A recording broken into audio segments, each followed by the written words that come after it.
اگه یه روزی بفهمی عشق زندگیت اون کسی که فکر میکردی تکیهگاهته فقط دنبال یه امضای تو بوده، میتونی هنوز به همون چشمها بهش نگاه کنی؟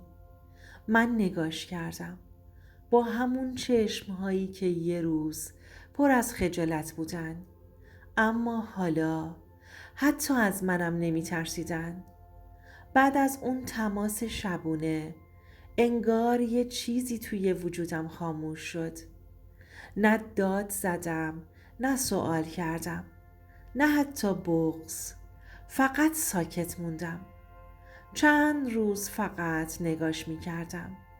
لبخند می زد، شوخی می کرد، فیلم می دید، غذا سفارش می داد. ولی من داشتم تیکه تیکه می شدم و هیچ کس نمی فهمید. هر روز با خودم می گفتم شاید اشتباه شنیدم، شاید منظورش من نبودم، شاید خودش میره، یعنی یه چیز دیگه. مگه میشه کسی که اونقدر عاشقم بود یه دفعه اونقدر بی احساس شه؟ اما میدونی چیه؟ بعضی وقتا جواب سوالهات رو نمیگیری چون جوابش از قبل جلوی چشاته، فقط نمیخوای باورشون کنی. تا اینکه یه روز از خواب بیدار شدم و دیدم نیست. خونه ساکت بود، حتی جای کفشش هم نبود. فکر کردم شاید رفته نون بگیره یا رفته باشگاه، ولی وقتی گوشیمو چک کردم یه پیام ازش بود. رفتم پیش بچه ها. شب نمیام، تو هم به فکر خودت باش، دیگه که بچه نیستی.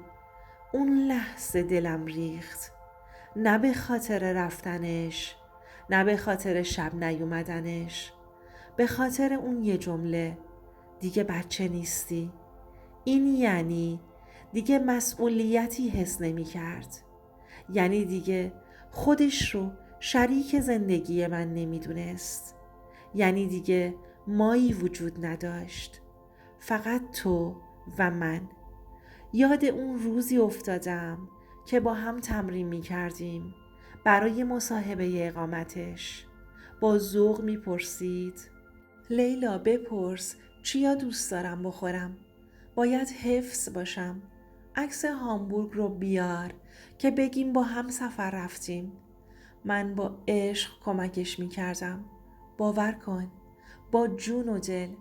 فکر می کردم داریم آینده می سازیم، اما نمی دونستم اون داره نقشه می کشه. مصاحبه که تموم شد چند هفته همه چی خوب بود، ولی بعدش انگار دیگه کیان من نبود. همونی که تا یه مدت پیش برام گل می خرید حالا حتی جواب پیامم رو هم نمیداد. یه شب که برگشت خونه گفتم کیان میتونیم حرف بزنیم؟ با بی‌حوصلگی نگام کرد و گفت باز چی شده؟ مگه نگفتیم بحث نمی کنیم دیگه؟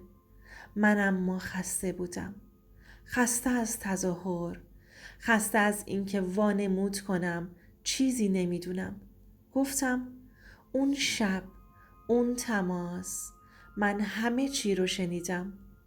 یه لحظه چشماش باز شد، ولی خیلی سریع خودش رو جمع و جور کرد و گفت تو زیادی حساسی لیلا، داری اشتباه میکنی. و بعد بدون هیچ توضیحی رفت توی اتاق و در و بست. اون شب تا صبح با بالش حرف زدم.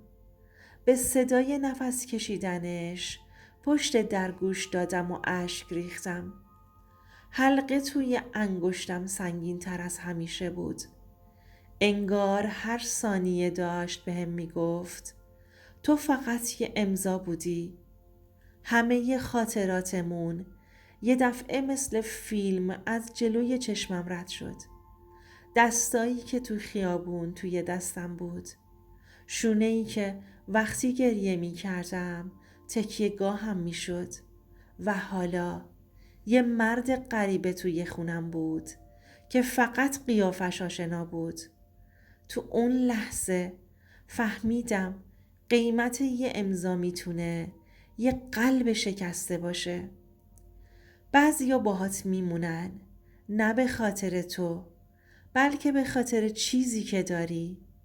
یه موقع به خاطر یه تابعیت، به خاطر یه خونه، به خاطر یه امضا. حواست باشه فرق عشق و استفاده رو تشخیص بدی.